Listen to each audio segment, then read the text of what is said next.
Hello gems, my name is Bushnell. If you're new to my channel, welcome. I hope you stayed long enough to subscribe.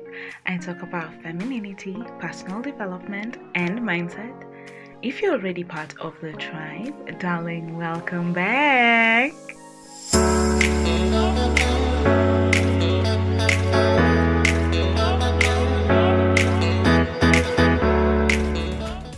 Let's talk about the art of elegant speech.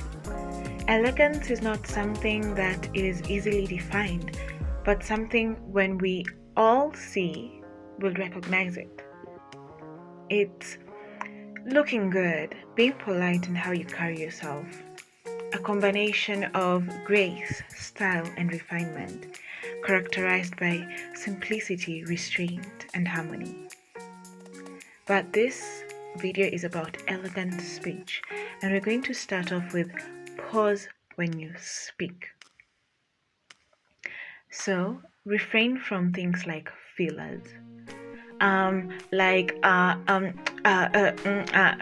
reduce it as much as you possible. We're all human and we tend to say it sometimes, but what it shows is that you're not sure of what you're saying.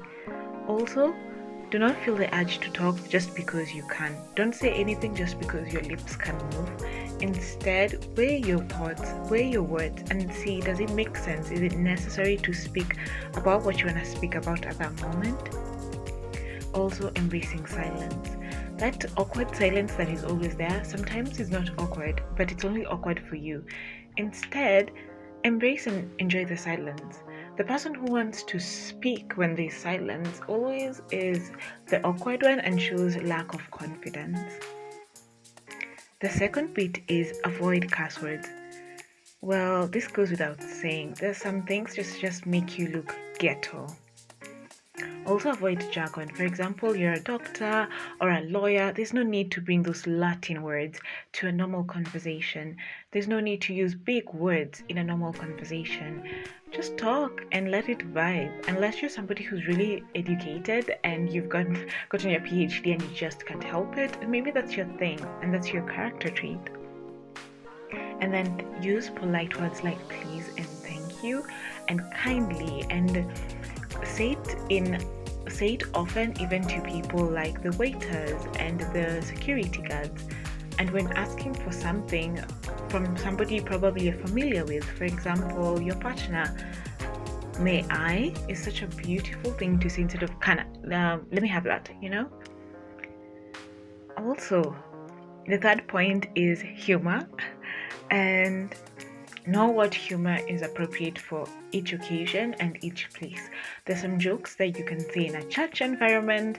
There's some jokes that you can say amongst your friends. There's some jokes you can say even amongst your parents, but there are others that you just can't say everywhere. But there are others that are universal for every of all those situations. For example, there's some jokes you can't mention when you're on the table eating because they're a little bit nasty, and some people might find it awkward to listen to some certain things when eating. The next point is tone and volume. So talk in a ladylike manner. There's a way men talk and there's a way women talk. And women talk more softly, women talk more sweetly, they're just a darling when speaking. They're ladylike ways of talking. And of course, there are women who have more coarse voice, like they've like a broken voice like for men. Don't feel bad about that. Instead, embrace it and own it. And what you can do now instead is learn how to not talk too fast or too slow. Too fast, it sounds weird because we can't even hear you, or even slow, you're making us bored. And then the next point is avoid name dropping of places you've been.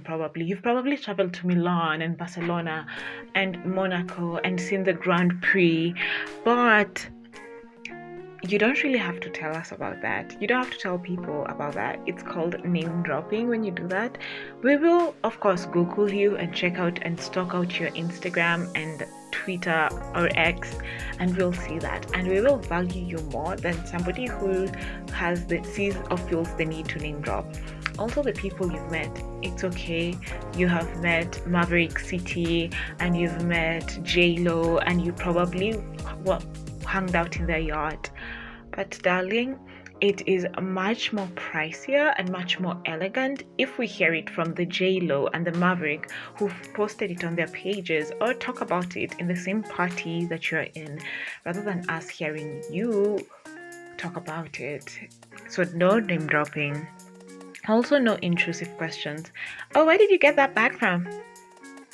Ew, that's so ghetto. Okay. Oh, how much money do you make, girl? And of course, this varies from the spaces you're in. In my country, try asking such a question, we will avoid you. But I noticed there's some countries in the West where they just forwardly ask, how much money do you make a year? So, of course, it depends. Then being well read. Oh my goodness. Learn about things that are happening. As I'm making this video, it is the Trump trial season. So this is the first US president to be charged for and be in a criminal trial. So this is a very interesting time, okay? And if I'm going to meet, for example, an American, I already have something to, probably strike a conversation with, like, what do I think about this? Or the fact that they have a general election. India also has a general election coming up, and it has 960 million people who are eligible for voting. So it's a very interesting time in the world. Or if I come back home to Africa, where we have the first president of a West African country with two first ladies, one Christian, one Muslim. So it's very interesting.